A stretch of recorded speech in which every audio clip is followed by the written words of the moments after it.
am Sue Webley. Welcome to another episode of Inspire.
It is season three. Good morning, everyone. Welcome to another episode of Inspire. I'm your host, Sue Webley, and I am glad that you are here. I see you coming in.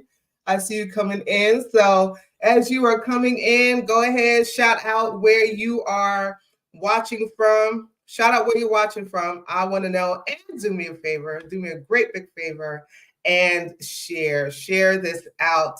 Share this out today because I'm so excited about the conversation that we're getting ready to have in a little bit with Dr. Christophe Ringer. Really excited about it. We're going to talk about his practice, Soul Craft Coaching. If you just stumbled upon us and you don't know what this is about, this is Inspire. Again, I'm your host, Sue Webley. I'm the founder of Cara Solutions, amongst other things, a full digital service agency that helps individuals and organizations navigate the virtual space with confidence. And so Inspire is a live interview style broadcast that is on a mission to encourage, empower, and embolden individuals to create change in their personal lives, their communities, and the world. And as our guests, entrepreneurs, influencers, creatives, and others share their testimonies, tips, and tools with us. We hope that you are inspired to elevate your mindset, pursue your dreams, and to do as the late Dr. Katie Geneva Cannon put us so eloquently, the work your soul must have.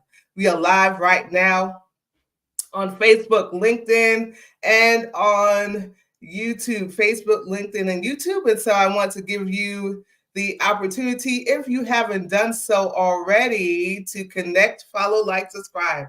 Connect, follow, like, and subscribe. So we are at Cara Solutions LLC on Facebook, Instagram, and on YouTube. We're Inspired by Cara on Facebook and Instagram. And you can find us at www.cara-solutions.com or www.getinspired.live to find out all about Cara Solutions and all about Inspire.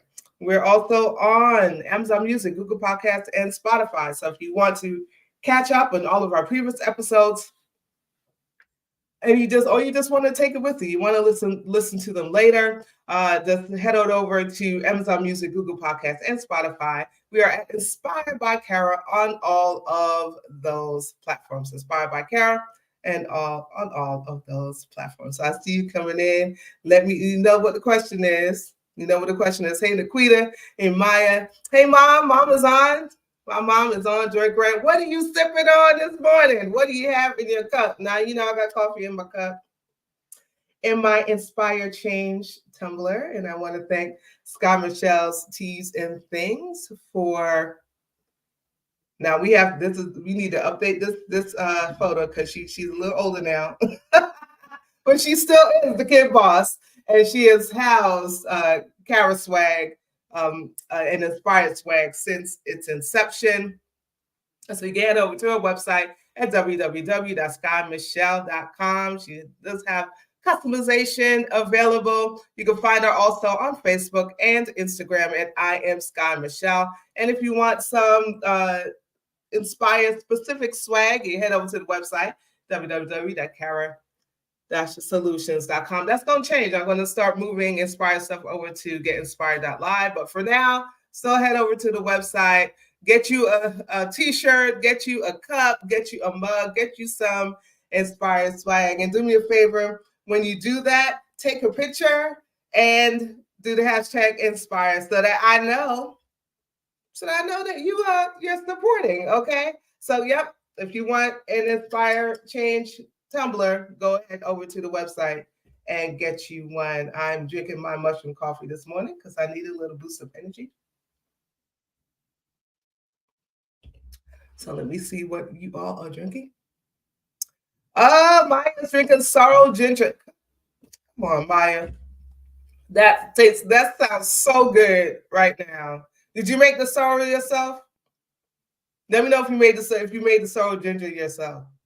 That sounds so good. Now I'm from Yard, my family from Yard, so we love some sorrel. Okay, so you put sorrel. Well, you usually put ginger in sorrel, right, Mom?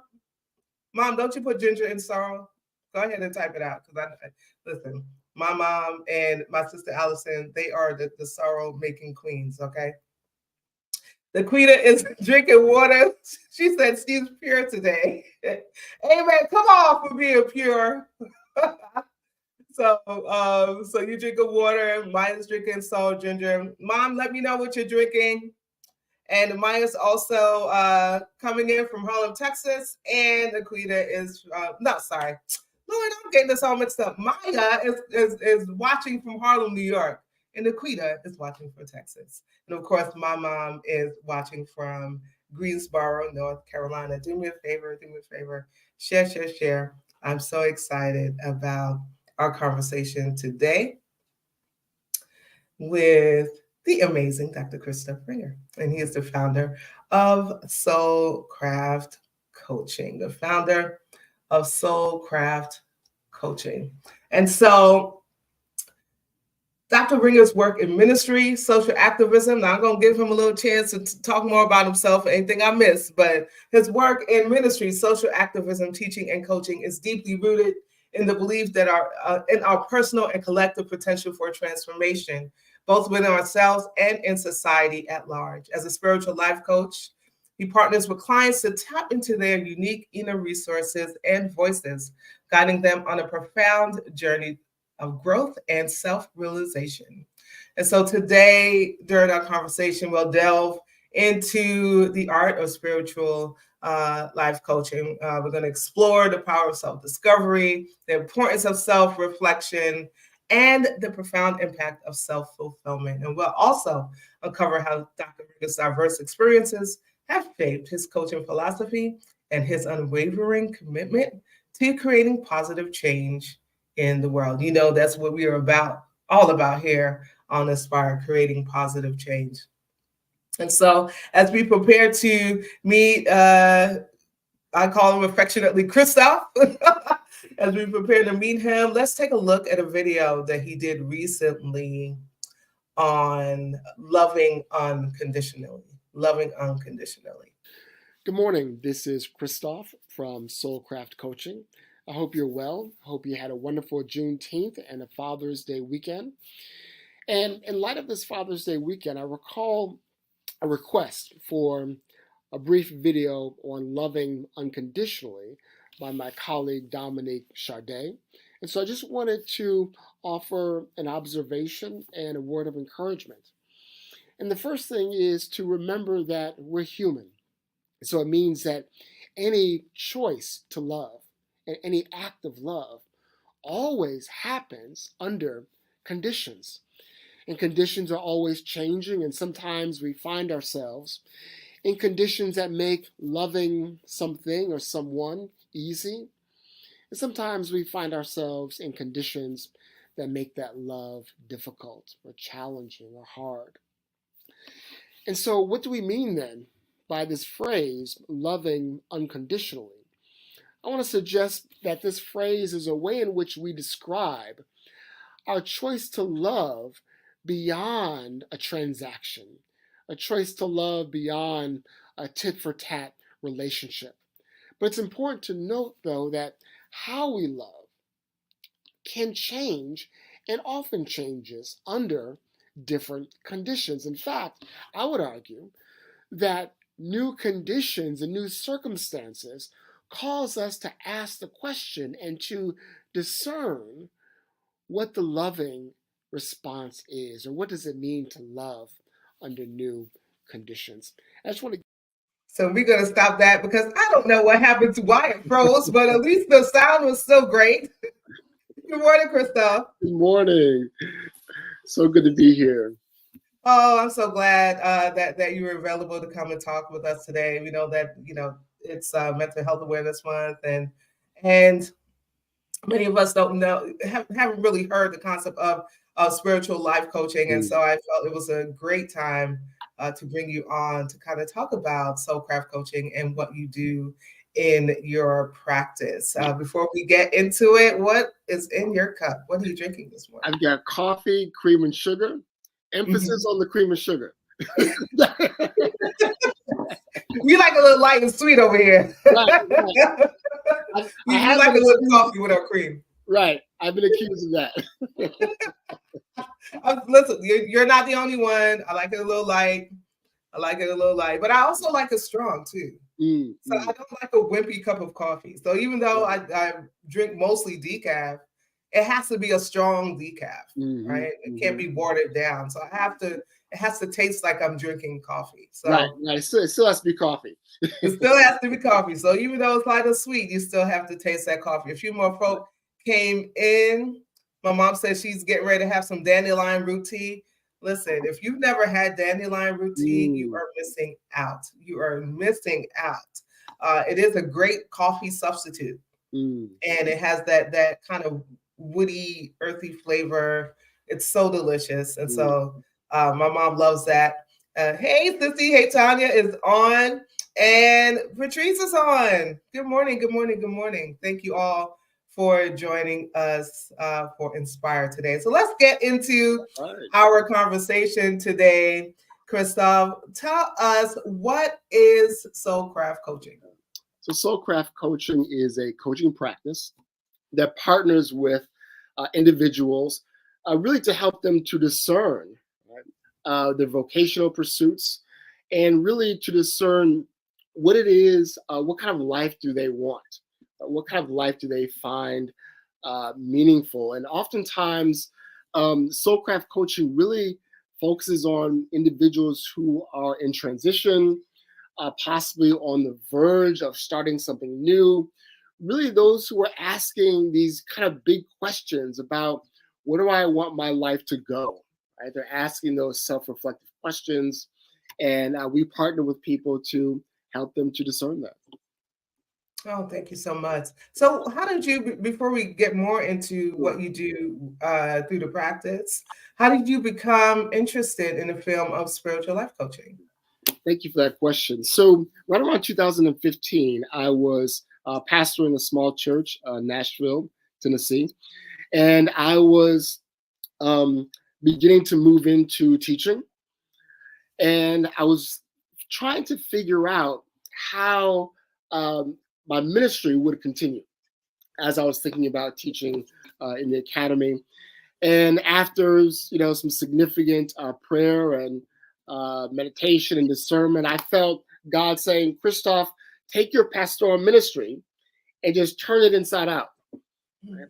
You can still be doing activism. You can still be teaching.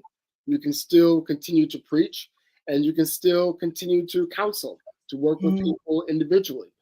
So it's not that you have to give up these things just because you're no longer pastoring a church.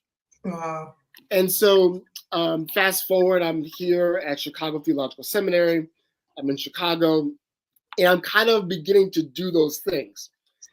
And there was a conference with a Proctor conference, and I heard someone, Derek Milligan, who was a coach. And prior to that, I didn't know a lot about the coaching industry. My background had been in religion and psychology, kind of pastoral counseling. And I remember he asked us to do an exercise. He gave us all a piece of paper, and it was basically a calendar, right, with all the hours in a day. and he asked us, write out your 5 or 6 big goals. Actually, what he calls your big, fat, juicy dreams. Yeah. And then map out the number of hours in each day that you've allocated towards those. And I remember I froze, right? Because I didn't necessarily know how my day was allocated towards achieving those goals. I was working on it, but without a method. And I remember hearing him talk, and I said, I need to talk with this brother. Yeah. Right? And so it turns out he was a coach. And it turns out that was really what I needed. He helped me to think about my own vocation in a very integrated way.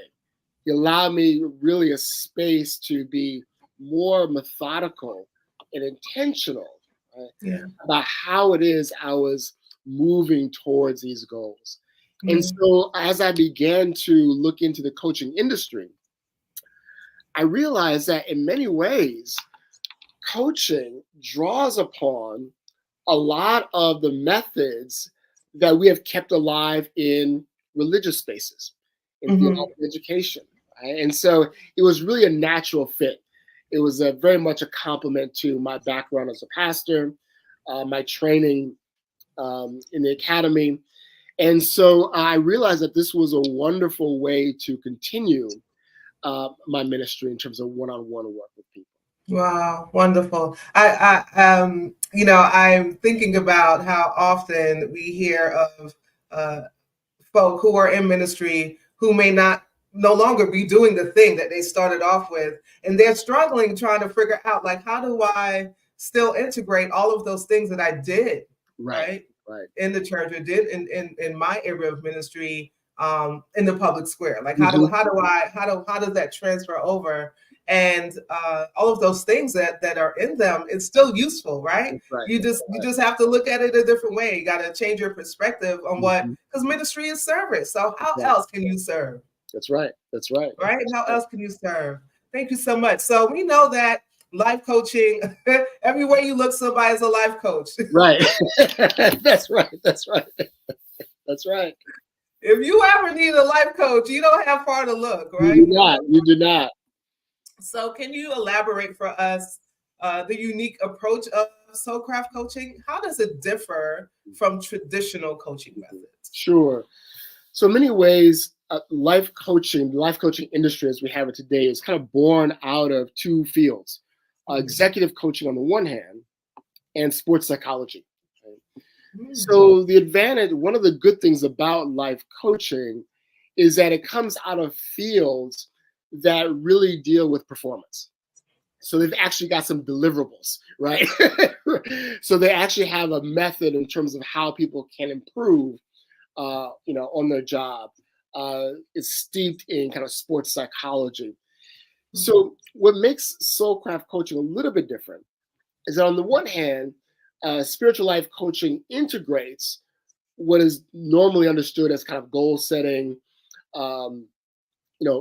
understanding mindsets, understanding limiting beliefs, etc. But the work that I do isn't only about setting goals, but it's asking, who do I want to be? Right? It's asking a larger question about, what kind of life do I find meaningful? What kind of life do I find fulfilling? And then we look at, okay, based upon that, right, once we set that vision of who I want to be, what are the concrete steps that I can begin to take to move towards that? So spiritual life coaching really integrates what is kind of what we call cognitive behavioral therapy, right? Examination of beliefs, etc. But also, we begin to integrate the wisdom of our spiritual traditions. Right? I think that's what really sets apart Soulcraft coaching, is that integration of contemporary understandings of the self, contemporary understandings of psychology, but also this deep wisdom of how we engage in discernment. And we kind of bring those 2 together. Wow, wonderful. Thank you so much. I want to shout out a few more people that joined us. So I see you, Tanya, Tiffany. Thank you for joining us today. And LaTanya. thank you for joining us from South Carolina this morning. I hope that you all are enjoying our conversation so far.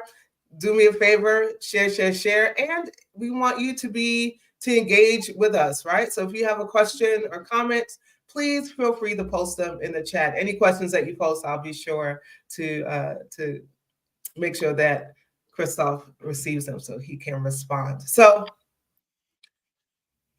some of the elements that you named in terms of Soulcraft coaching and spiritual life coaching as a whole, you can also find in counseling, right? In therapy practices.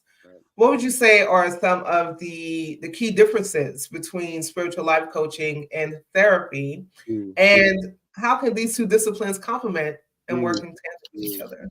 It's a good question. It's a really good question. Thank you. I think the major difference is that in therapy, oftentimes what brings people to therapy is a concrete problem.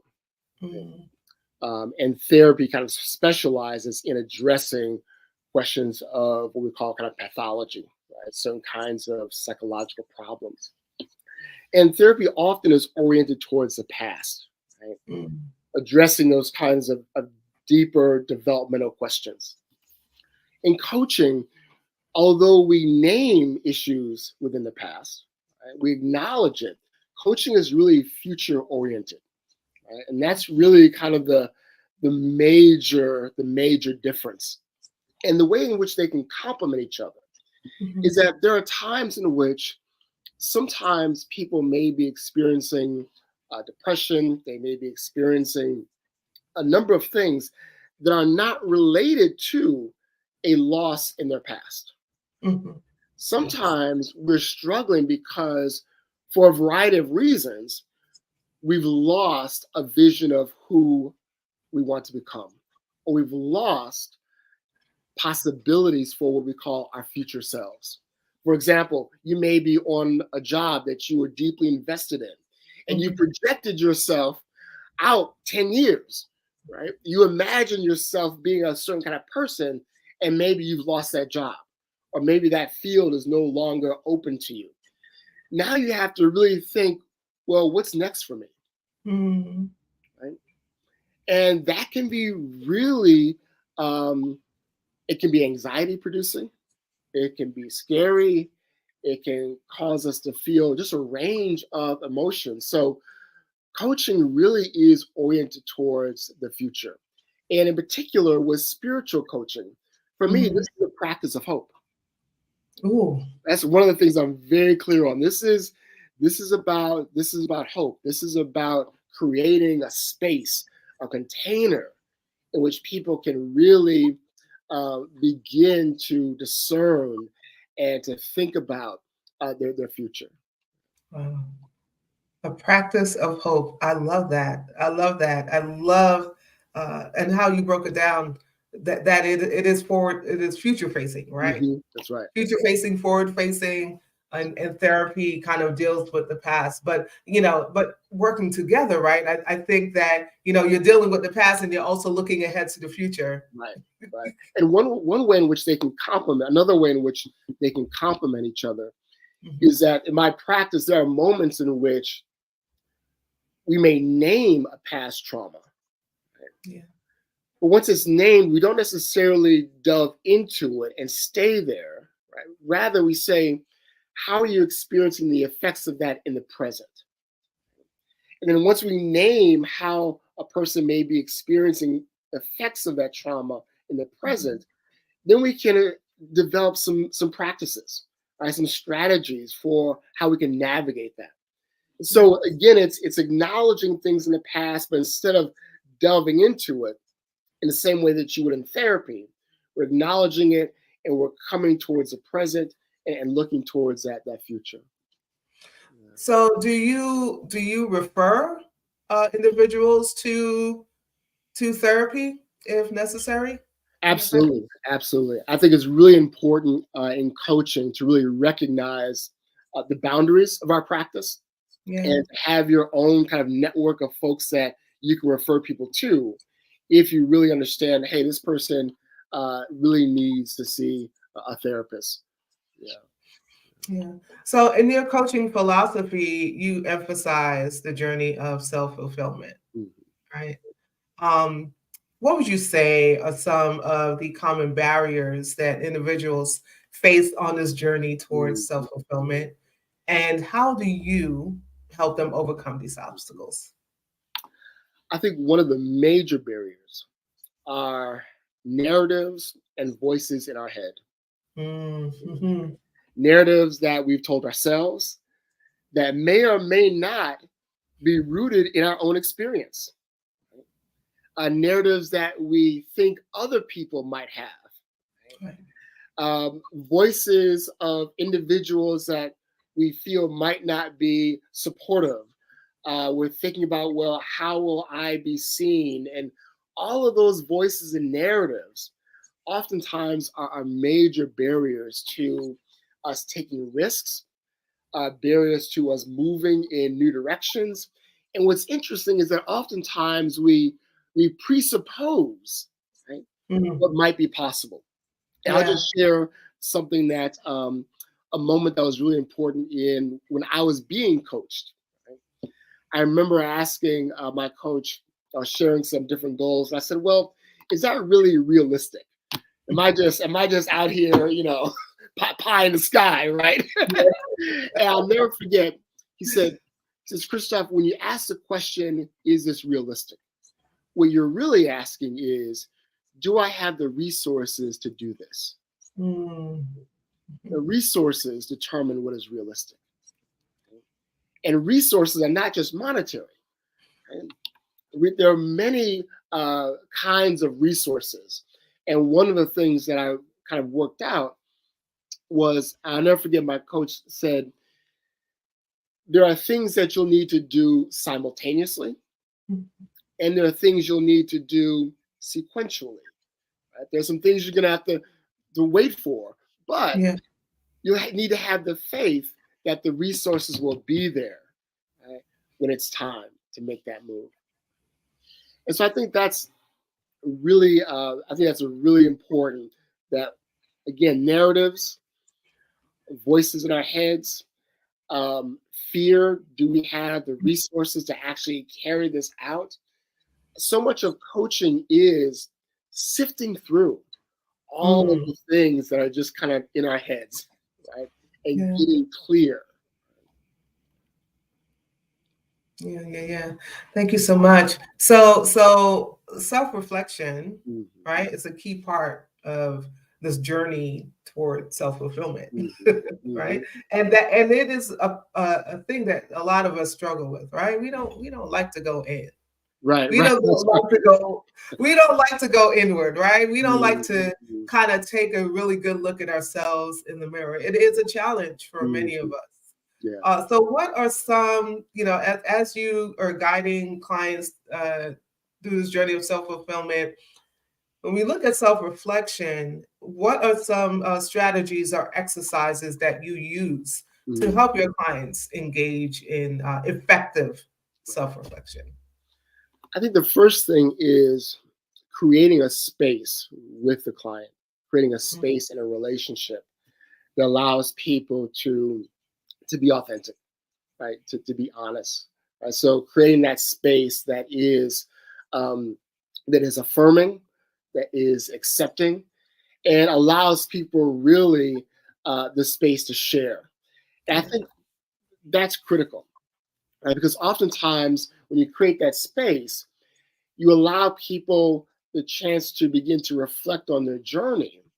And as they reflect on that journey, as a coach, you're listening for connections, you're listening to points of relevance, and you're asking questions that allow them to all of a sudden make connections that they didn't necessarily make before. Right? Yeah. Um, Also, too, I think journaling is critical, and journaling is so important because sometimes we play all kinds of different roles in our lives. Right? There is Christophe as husband, Christophe as teacher, Christophe Mm. as minister. Right?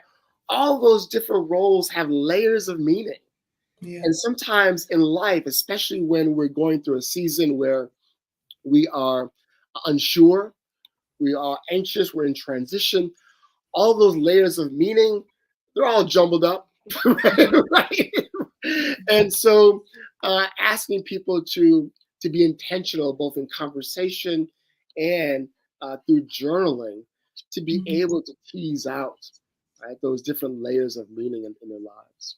Yeah, yeah, yeah. I love journaling, even though I don't do as much of it as I should. But one of the things that I love about journaling is the fact that the paper never judges you.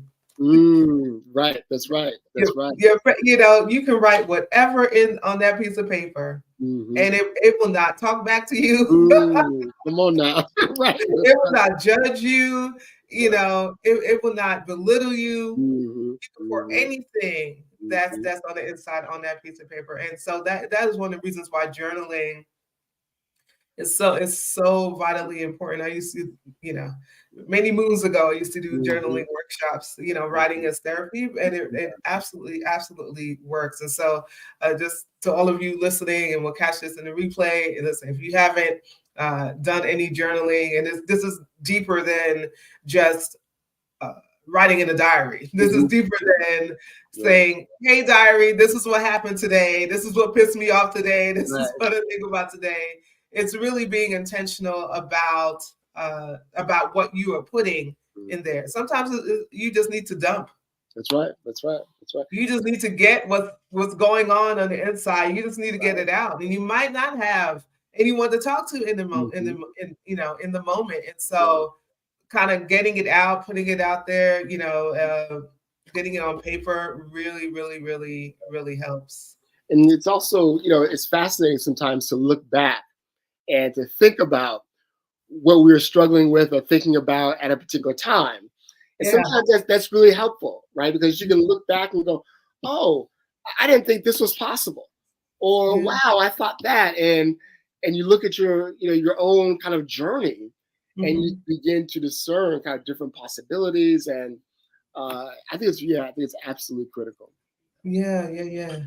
Thank you so much. So you have, before we go to just one last question before we go to a mini break. Mhm. You have a background, of course, we talked about that in ministry and in social activism. So how have these experiences influenced your coaching approach and your commitment to societal change? I'll mention two things. One of the things that I learned when I was pastoring was that there are moments in which people come to you as a pastor and they're not necessarily in need of moral direction, Mm, they're in need of moral clarity. Right? Oftentimes people come to you, they're struggling. And what I realize is that when people get clear about what they're thinking and what they're feeling, they can take it themselves, right? But their struggle is the fact that they're not clear, yeah. right? And so oftentimes as a pastor, what I realized was that we don't always necessarily have to be in a therapeutic posture. Right? Mm, Sometimes it can just be a conversation that allows people to think out loud, allows people to really get clear about what they're feeling, what they're thinking. And so many times, once that person gets clear, you can see the calm just come over them. Right? I mean, you can literally see this change in that moment, and they leave your office differently. Right? And mm, so again, I kind of really kind of draw on that experience in my coaching practice. I think in terms of activism, the most important thing that I take from the world of activism into coaching mhm. is, as I mentioned, not only the practice of hope, but possibility. Yeah. So many times in the work of activism, people say, "Oh, that's not possible. Oh, that can't be done." Right? And time again, it can't be done until you do it. Right? Mhm. Right. So many times people will tell you, "Oh no, that's not possible," but it is. Yeah. Yeah. It's a matter of, can you get enough people, right, to buy into a vision? And once enough people have bought into that vision and they agree that this is the world we want to build, Yeah. it actually it becomes reality. Right? Yeah. but it takes a long time. It's a lot of work, right? It's not easy, but it's possible. And I think that's the same applies in coaching, right? That Yeah. you really have to affirm. So often we get caught between what we imagine and where we're at, and sometimes we get paralyzed. We can get discouraged. And coaching really is a practice to walk alongside people, right? To Yeah. journey with people to say, no, this is possible. Yeah. Yeah. It reminds me of my favorite Nelson Mandela quote. You know, it always seems impossible until it's done. Right. That's right. That's right. That's right. It always seems that way until it's done. We are going to take a quick break, give you a chance to sip some more of your coffee, Christophe, and for me to do a little bit of housekeeping. We'll be right back with more of our conversation with Christophe. All right. Thank you again for joining us. Thank you for sharing. Thank you for engaging in the chat. I'm really enjoying this conversation with Christophe, and I hope that you are too. If you haven't done so already, I want to invite you to connect, follow, like, and subscribe. We're at Cara Solutions LLC on Facebook, Instagram, and on YouTube. We're at Inspired by Cara on Facebook and Instagram. And you can head over to our websites at www.cara-solutions.com or www.getinspired.live to find out all about Cara Solutions and Inspire. You can also listen later. Head over to Amazon Music, Google Podcasts, and Spotify. We're Inspired by Cara on all of those platforms. Do me a big favor. Follow, and follow some more. I'm trying to get numbers up across all of the social media platforms. And so we do ask that you take a follow. If you or someone you know, you're an entrepreneur, influencer, creative, or other individual on a mission to create change while inspiring others to do the same, we want you. We want you to be our guest here on Inspire. And so we want you to join us for a coochie conversation and visit us at www.getinspired.live to book your appearance today. Book your appearance today. We are getting ready to, well, let me just do this because I want to make sure you get some Inspire swag. I want you to get some Inspire swag, okay? Get your t-shirt, get your mug, get your tumbler. Head on over to the website, www.cara-solutions.com.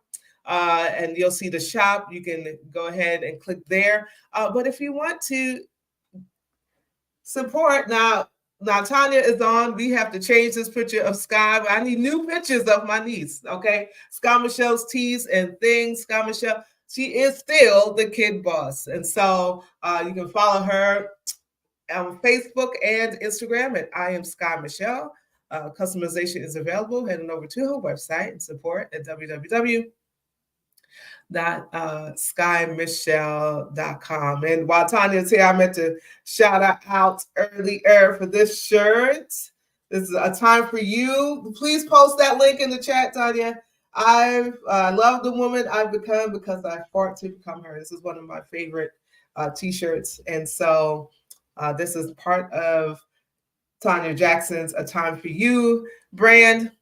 And so go ahead and put that link inside the chat so that we all can support you. We all can support you. Again, thank you for joining us for this conversation today. Be sure if you have questions or things that are coming up for you, go ahead and put them in the chat. Go ahead and put them in the chat so that Christophe can respond to them. We're getting ready to go back into our conversation with Dr. Christophe Ringer.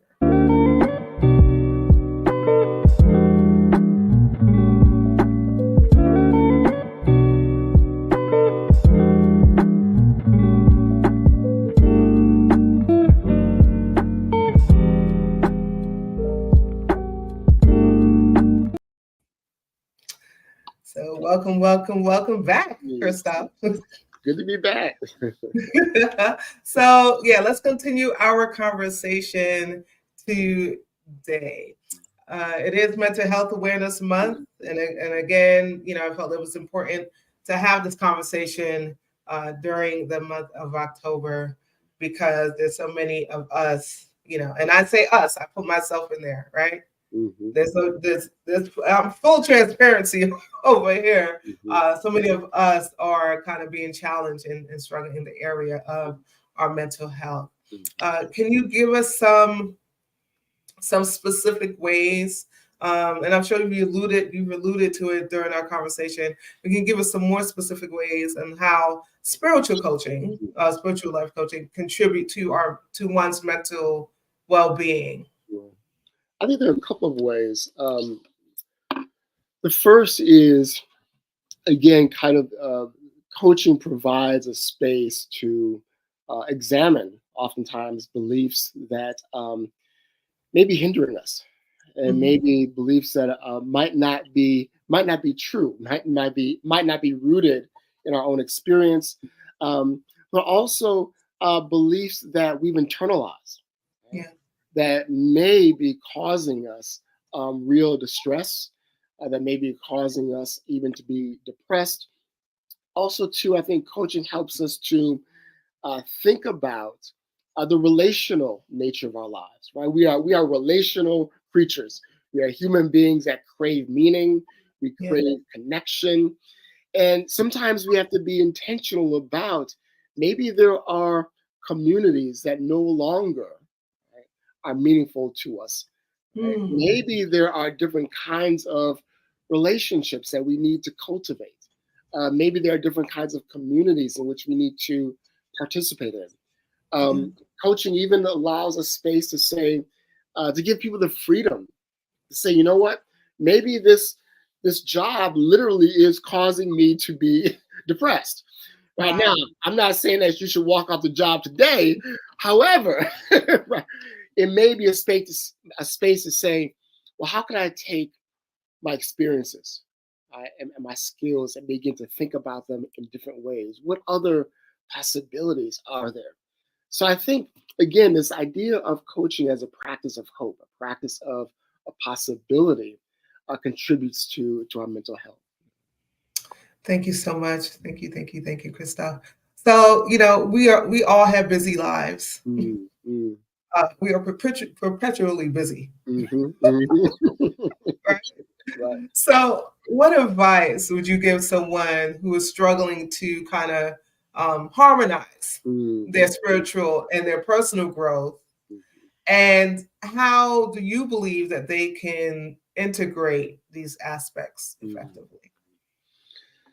That's a really good question. I think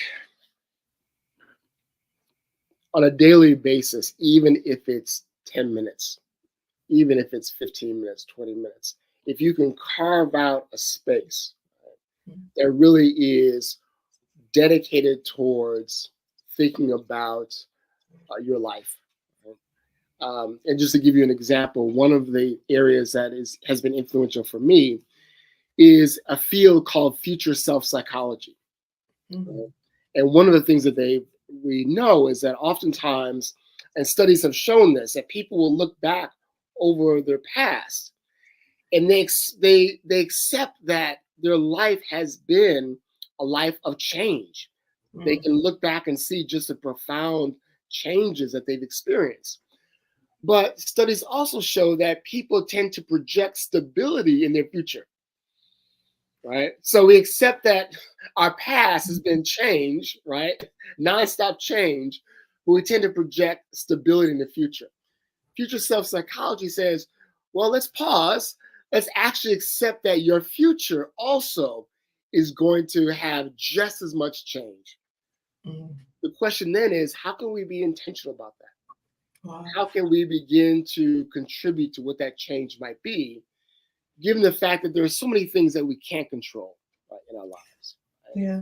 But if you can carve out a time each day, even if it's a little bit of time, and you carve that out to thinking about your own becoming, right? Thinking about uh, who you want to be, I think that's how you begin to harmonize those two. Yeah. Yeah. Thank you, Christophe. So, how does spirituality, because you are a spiritual life coach, right? So how does spirituality play a role in your practice, Mhm. and how do you tailor your approach to individuals with different spiritual beliefs? Good question. So I think spirituality, the relationship between spirituality for me and my coaching practice, the number one thing I think is making sure that when I approach a session, right, that I've had my own time to meditate, to become centered, and most importantly, even though my practice is informed by my experiences, lots of different fields, methods, etc., it's important not to be tied to those too strongly. In other words, I have to make sure that I'm not bringing, if I'm coming to a session like I've got to ask this question, or the session has to go according to this formula. Lots of coaching schools have kind of formulas of how a session has to go, right? The first 15 minutes is here, 20 minutes is here, and if it goes off track, as a coach, you have to get it back on track and all this. In spiritual coaching, if I come to a session with that approach, I end up bringing my own anxieties into the space. Wow. Right? Because instead of being attentive, instead of really creating the space to go on a journey with a client, I'm worried about whether or not I'm going to get a certain question in, right? I'm going to worry about whether or not I've hit this step, right? And so it's really about, I have to prepare myself, right, to really trust the relationship, to trust the space, and to trust that the client, their journey and what they share is going to provide us with what we need. And so I think my own meditation practice really is critical to trusting that process. Yeah. A lot of times where, and just kind of doing some research, I've seen that other individuals who say that they're a spiritual life coach mean they're a Christian life Right. right?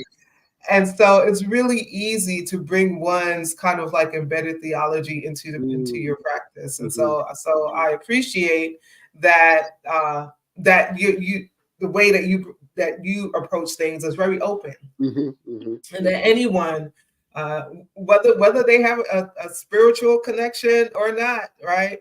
No matter what their background is, that they are able to find a space with you where it's safe for them to, safe is sometimes relative, that word, but it's safe to journey. Right. It's safe to go on the journey without worrying about whether you're trying to get them in your church or whether you're trying to get them to convert. That's right. That's right. Yeah. I mean, for me, regardless of what a person's theology is, right? Now, I'm not going to work with an insurrectionist, right? I have my own boundaries, right? Right. But no, I mean, I don't presuppose that clients are theistic.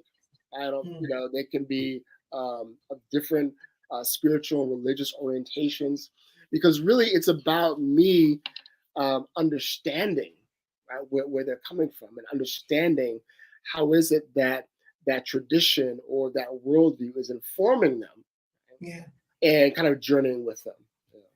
Yes. And thank you so much. Again, I see you, Pastor Terry Hawker. Thank you for joining. Again, we're about to wrap up in the next few minutes. So if you have any questions for Christophe, please go ahead and post them. What are some common misconceptions, Christophe, or myths about self-discovery and personal growth that you'd like to debunk? I think one of the common misconceptions is that self-discovery requires you to, leave the country, right? To go on some, right? You've got to go off on a retreat for 40 days, and right. Sometimes we think that there has to be this kind of hard break. I've got to do something radically different, but really it can be integrated into the everyday, ordinary rhythms and routines of one's life. I also think too that it's easy, especially within our current kind of social media landscape. Um, it's easy to assume that everyone is just manifesting, right? Because that's what you see. You log on to Facebook, I'm manifesting, right? Right. But you never see kind of the labor behind it. Right. Whew, that's good. And Yeah. so, and sometimes, it's easy to internalize that, right? And it's easy to think that self-discovery is all about manifesting something, right? Mm. Rather than the discernment, rather than the ongoing process and that journey and that labor. So I think that's also a misconception that if I am not currently manifesting something, right, that I've done something wrong or I'm not on a journey of self-discovery. Right? Sometimes self-discovery isn't only manifesting, it's letting things go. Right. I mean, so there are lots of different aspects to self-discovery and transformation. It's not only that one thing.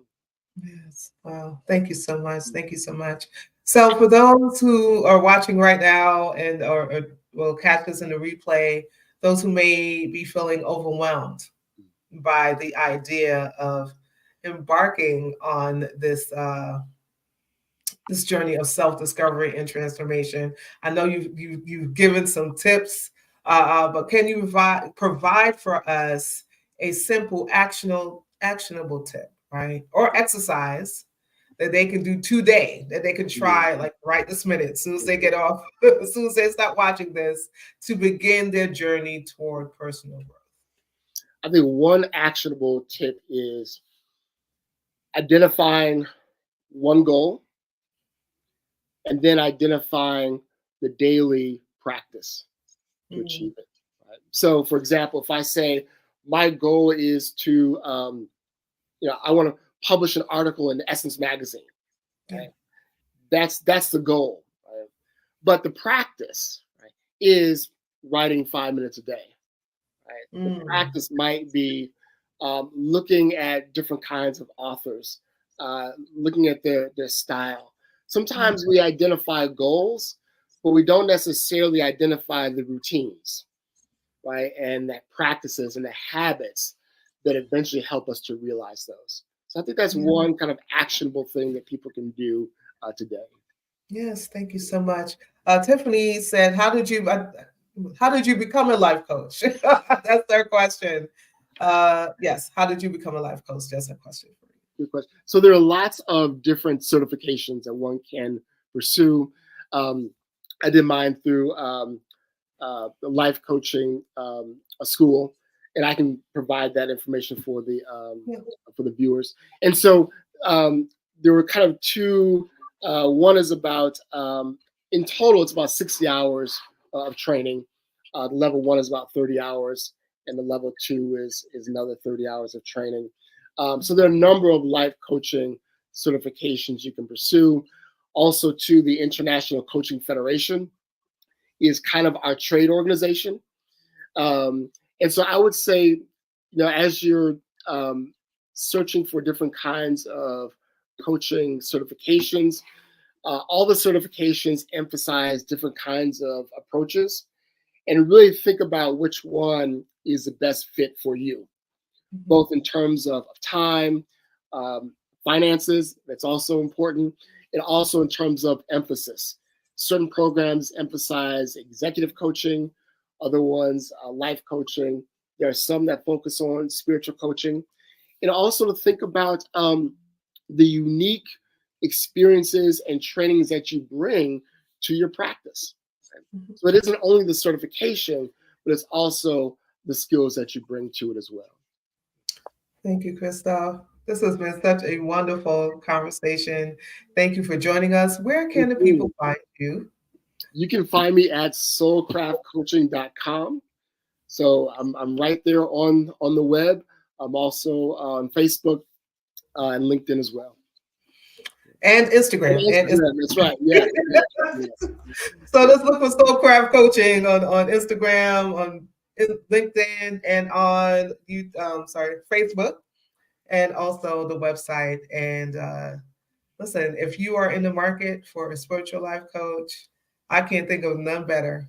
And so I invite you and encourage you to get connected with Dr. Christophe Ringer so that you can begin your journey of self fulfillment um, and personal development. Thank you again. Thank you Thank again, you. This has been wonderful. Christophe. This has been so wonderful. And listen, when you come out with the books and everything, we're gonna have you back because I know stuff is coming. I know you already have a book. Yeah, you already got some stuff out there. But in terms of your spiritual life coaching in particular, I know that there's some other things. It's on the horizon. So anything that we can do here at Inspire to support you, we will certainly do that. Thank you Thank you again, so much. and we look forward to having you on the show again. All right. Thank you so much. I appreciate you. Well, we have come to the end of another episode of Inspire. I'm so grateful for all of you who decided to hang out with me and hang out with Dr. Christophe Ringer today. I hope that this was an empowering and encouraging conversation, and that it made you think about some things, right? In terms of self fulfillment, self development, self awareness, all of that. And I hope that you'll kind of go back and watch it if you need to, and that you will continue to share even after we have even after we have ended. Oh, you're so welcome, Tiffany. Thank you for a great way to start my Saturday. You're very welcome. You're very welcome. You're very welcome, Davida. Listen, all of you who have joined us, thank you, thank you, thank you. Listen, support. I'm going to put this up one more time. I'm trying to get my numbers up, y'all. I'm trying to get my numbers up on our all of our channels. So connect, follow, like, subscribe. Connect, follow, like, and subscribe. So once again, we're at Cara Solutions LLC on Facebook, Instagram, and on YouTube. We're Inspired by Cara on Facebook and Instagram, and also you can head over to our websites at www.cara-solutions.com or www.getinspired.live. And do a favor and subscribe to the newsletter. We want to make sure that you are kept up to date on all of the wonderful things that are coming up the pike, right? Coming up in the future for Inspire. It is time to go so that you can get on with the rest of your Saturday. So until next time, I want you to stay lifted. I want you to stay motivated. And most of all, I want you to stay inspired. I look forward to seeing you again next time.